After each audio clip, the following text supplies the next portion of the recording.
Hello, hello les amis poissons, ascendant poisson, signe lunaire en poisson.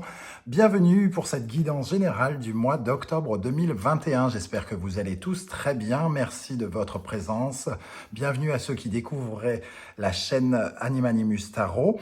Je vous propose donc un tirage général qui ne peut pas parler à tous les poissons de la même façon. Tous les poissons ne vont pas à la mer le même jour, donc il n'y a aucune raison que ce tirage vous parle de la même façon. Vous n'allez pas démissionner tous en même temps, vous n'allez pas tous trouver du boulot en même temps, vous n'allez pas vous marier le même jour, etc., etc.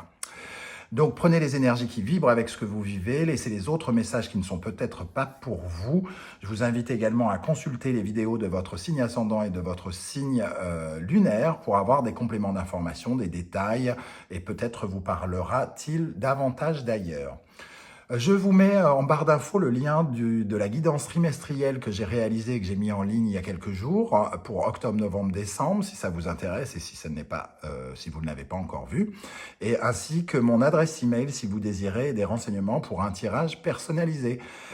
Voilà, on commence avec les énergies principales qui vous accompagnent et c'est l'énergie d'une certaine manière de l'hypocrisie, c'est-à-dire il y a une zone d'ombre quelque part dans le potage, il y a un truc dans le potage avec quelque chose ou quelqu'un, une situation qui n'est pas claire, une personne qui n'est pas claire, qui ne dit pas totalement tout ce qu'il pense, ou une situation qui ne cache que la moitié de l'iceberg.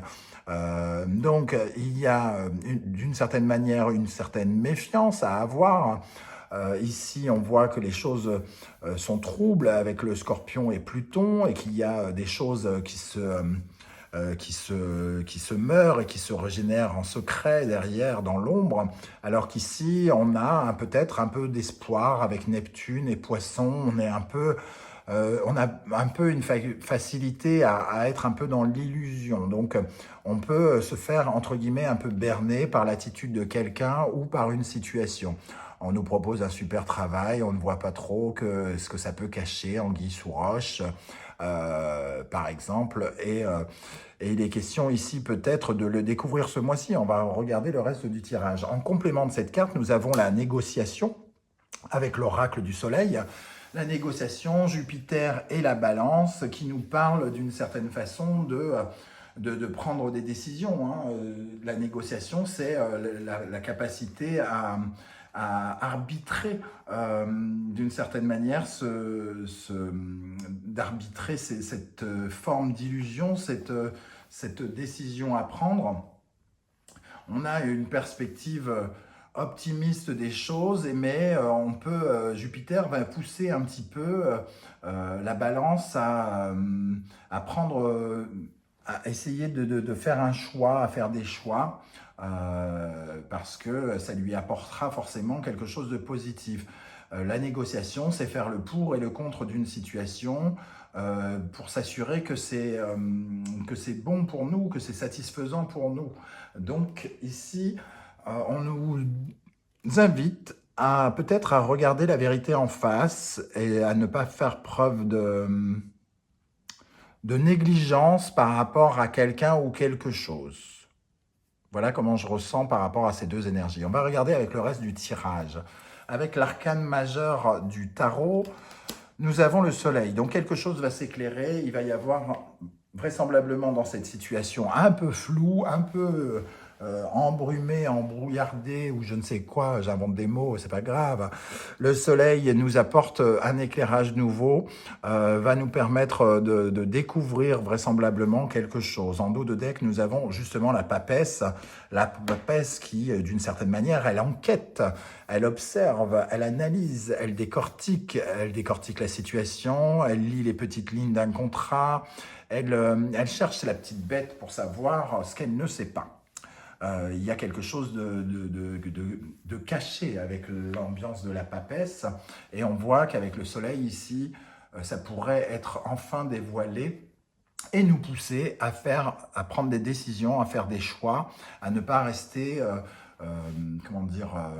entre deux eaux, entre le brouillard et la lumière ici. Quel est votre état d'esprit, ami poisson, pour aborder le mois d'octobre? La justice. La justice, donc la négociation, la balance qu'on retrouve ici, on la retrouve ici. Prendre des décisions pour être dans le vrai, la justice rétablit la vérité. Elle est censée le faire en tout cas. Et donc la justice ici, elle vient nous dire que vous voulez connaître le vrai du faux et vous allez tout faire pour le découvrir, semble-t-il, avec la papesse et le soleil. En tout cas, vous ne voulez pas rester comme ça, dans une sorte de flou artistique. Vous voulez avoir des éléments, des preuves, des choses qui vous permettront de peser le pour, le contre d'une relation, d'une proposition, d'une relation amicale, professionnelle ou autre. Ici, nous avons donc votre état d'esprit et ce qui vous préoccupe. Le 3 de Pentacle, ce qui vous préoccupe, c'est peut-être une collaboration en particulier. Le 3 de Denier, c'est la carte du partenariat, du travail en équipe. Donc, il y a peut-être quelque chose à éclairer dans l'hypocrisie que pourrait avoir peut-être un collègue, pourquoi pas. En tout cas, il y a une certaine forme d'originalité avec cette carte, donc peut-être que vous allez aussi découvrir des choses par rapport à des activités un peu originales, entre guillemets.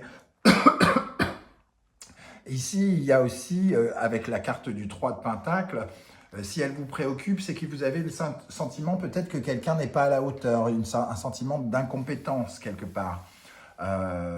Et qu'on n'arrive pas à faire quelque chose, on n'arrive pas à aller dans la direction dans laquelle on aimerait aller. Soit on a le sentiment très intérieur, pardon, que quelqu'un nous cache des choses et que nous sabote un petit peu d'une certaine manière.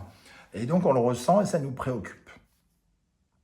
Qu'est-ce qui va vous aider au cours du mois d'octobre, amis poissons? 3 de bâton. Le 3 de bâton nous permet de voir plus loin, de voir plus grand et plus loin et d'ouvrir l'horizon. Et donc, on retrouve cette énergie du soleil, c'est-à-dire que on fait le mouvement, on se déplace, entre guillemets, pour essayer de découvrir, pardon, décidément, ce qu'on nous cache avec le 3 de bâton, et l'horizon s'ouvre devant nous pour nous montrer ce qui se profile à l'horizon. Donc ici, on retrouve bien la lumière, des événements nouveaux qui vont nous permettre de faire toute la lumière sur un mystère, une zone mystérieuse ou sur quelque chose qu'on ne voyait pas auparavant. Qu'est-ce qui va vous freiner? 2 cartes sont tombées, l'empereur et le 7 d'épée. Qu'est-ce qui vous freine? Quelqu'un qui peut-être a une certaine forme de pouvoir sur vous, peut-être un patron, peut-être un supérieur hiérarchique, peut-être un mari, pourquoi pas. Ça peut être une femme aussi dans les énergies générales. Mais en tout cas, quelqu'un qui a une certaine forme d'autorité, quelqu'un de charismatique et qui cache peut-être justement sous cette image d'empereur, qui cache peut-être quelques poignard derrière lui. Le 7 d'épée nous parle de désillusion, de trahison, de quelqu'un de trouble en tout cas, qui ne vous veut pas forcément que du bien. Donc, on voit que vous allez peut-être voir dans le jeu de cette personne, découvrir quelque chose qu'il est en train de faire dans votre dos. Quel est votre défi ce mois-ci, amis poissons? Le soleil, donc on retrouve vraiment l'énergie. C'est de retrouver toute votre lucidité, tout votre discernement et de voir la vérité, de regarder la vérité en face. Avec le soleil, il est question de ne plus se voiler la face. Quoi que vous en pensiez, vous allez avoir un nouvel éclairage par rapport à ce qui est trouble, par rapport à ce que vous n'envisagez peut-être même pas, parce que vous êtes dans un certain rêve, comme si vous aviez envie d'y croire. Vous avez envie d'y croire et au final, on est en train de vous la faire à l'envers, semble-t-il. Dans le domaine sentimental, relationnel, émotionnel, qu'est-ce qu'on a? On a le 9 de coupe. Ça reprend un peu ce que je viens de dire d'ailleurs, vous avez envie d'y croire. Le 9 de coupe, ça représente vraiment cette énergie du rêve, de ce que l'on rêve d'obtenir, de tout ce qui peut remplir notre cœur de joie. Et peut-être avec ce 9 de coupe, on peut, entre guillemets, facilement se faire berner quand on est trop focalisé sur ce rêve sans vouloir regarder la vérité. Quand on est un peu trop dans une certaine forme d'illusion avec Neptune, on peut avoir cette énergie du 9 de coupe. Quelque chose qui semble énormément nous réjouir ici, en tout cas, qui est peut-être plus trouble qu'on ne le pense. Alors ça ne veut pas dire que cette zone de brouillard est forcément dans votre émotionnel, dans votre vie sentimentale ou vos amis, hein, ça peut être professionnel, mais en tout cas, vous êtes un peu dans une sorte de forme d'amour et peut-être vous ne voyez pas les choses. Un homme bénéfique,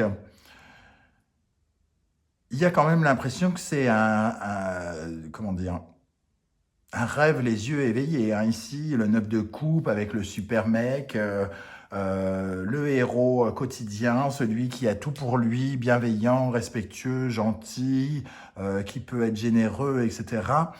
C'est presque trop beau pour être vrai.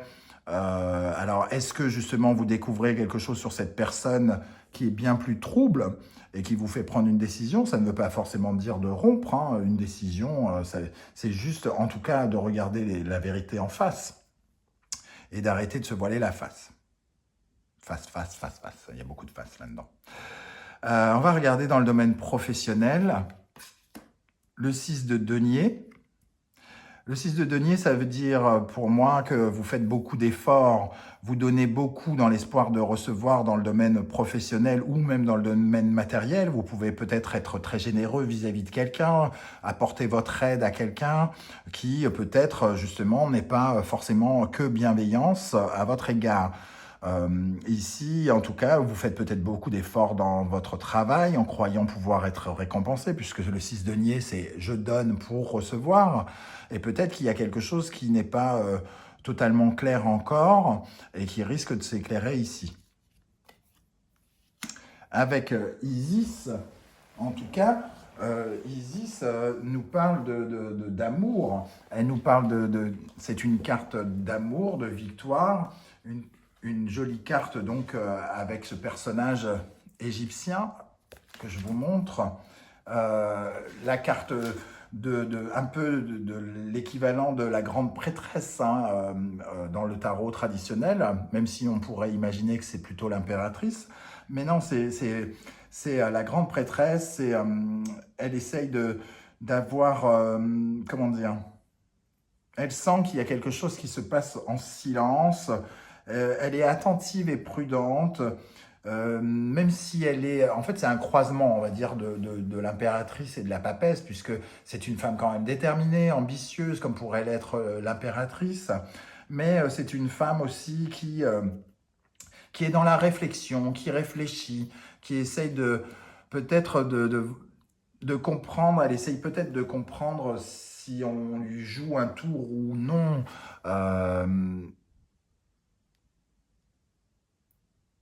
Il y a quelque chose de l'ordre, en tout cas. On réalise, j'ai comme le sentiment qu'on réalise qu'on donne beaucoup et que peut-être on ne reçoit pas encore assez, qu'on n'est pas récompensé de tous nos efforts, que ce soit en amitié, même si c'est dans le domaine du travail ici, comme je vous le disais, dans le domaine financier, peut-être qu'on accorde énormément d'aide concrète à quelqu'un, qui peut être un ami, et on ressent le fait qu'on n'est pas récompensé. Dans le domaine du travail, pareil, on ne se sent pas récompensé pour nos efforts peut-être. Hein. Dans le domaine psychologique et spirituel, comment ça se passe pour vous au mois d'octobre? On a le 8 de coupe. Le 8 de coupe qui nous parle de tourner le dos à certaines émotions pour se diriger vers d'autres émotions. Ici, on aurait pu trouver 8 coupes dans l'eau et voir cette personne quitter ses 8 coupes, sortir de sa zone de confort émotionnel pour se diriger vers les deux manquantes, les 2 coupes manquantes, la 9e et la 10e. La 9e qui est ici, hein, le rêve, et la 10e qui apporte le bonheur. Le fait est qu'elle prend d'une certaine manière un risque parce qu'en se dirigeant là-bas, elle espère trouver deux nouvelles émotions plus enrichissantes que les 8 autres, les 8 assemblées, les 8 réunis. Mais si jamais elle ne trouve pas les deux autres et qu'elle revient, elle n'aura peut-être plus ces 8 autres. Elle est prête à prendre ce risque, à prendre le risque parce qu'elle voit potentiellement beaucoup plus de bonnes choses dans les 2 coupes qui manque que dans les 8 qu'elle a. Donc, elle est, comment dire, elle se sent, ça ne lui suffit pas, ce qu'elle a ne lui suffit pas et elle a besoin d'aller chercher et d'aller découvrir les 2 autres pour savoir si c'est meilleur ailleurs. C'est un peu ça, partir pour voir si l'herbe est plus verte ailleurs, hein. Émotionnellement en tout cas, par rapport à l'amour, les ressentis, les émotions. Et on a la carte du Ouja, qui représente vraiment la carte de la protection pour les Égyptiens, l'œil de Ouja, l'œil de la providence, la protection, la chance, l'intuition, et qui nous dit que vous avez de toute façon cette intuition qu'il y a quelque chose de beaucoup mieux à choper plus loin, ailleurs. Vous avez ce sens, entre guillemets, de l'observation, et cet œil, c'est aussi le symbole de la lumière et de la connaissance pour les Égyptiens. Donc on y retrouve ce soleil, ce discernement qu'il y a quelque chose qui n'est pas assez épanouissant ici et qu'il vaut mieux tourner le dos pour aller chercher autre chose. Donc il y a vraiment une découverte ici, hein, pour moi. On prend connaissance de quelque chose au courant du mois d'octobre. Quelle est la promesse que vous vous faites, amis Poissons? La promesse que vous vous faites au mois d'octobre, c'est d'aller vers l'abondance, d'aller vers l'abondance, vers le renouveau, de vous offrir une nouvelle chance quelque part et d'aller chercher du potentiel ailleurs. Donc, peu importe la décision que vous prendrez, en tout cas, vous voulez vous enrichir de nouveautés avec cet as de pentacle plein de potentiel qui offre énormément d'opportunités et cette campagne inondée qui représente la fécondité, la réalisation des vœux, c'est-à-dire toute cette eau qu'on accorde à la nature pour qu'elle pousse et qu'elle grandisse et qu'elle nous récompense de ses fruits. On a cette sensation-là, vous ne voulez pas vous contenter des miettes, c'est ce que je viens d'entendre. Vous ne voulez pas les miettes d'une relation, vous ne voulez pas les miettes de quelqu'un, vous ne voulez pas les miettes d'un travail, vous voulez plus, vous voulez mieux. C'est ça que vous cherchez, c'est ça qui vous enrichit. Voilà les amis poissons, je ne sais pas comment ça va résonner avec vous, n'hésitez pas à me le dire en commentaire, je serai ravi de vous lire et de vous répondre. Et si ça vous a plu, n'hésitez pas à liker, à vous abonner, à partager cette vidéo sur vos réseaux sociaux. On se retrouve dans quelques jours pour une guidance spécifique pour le travail et quelques jours plus tard, une guidance spéciale sentimentale. À très très vite, ciao ciao.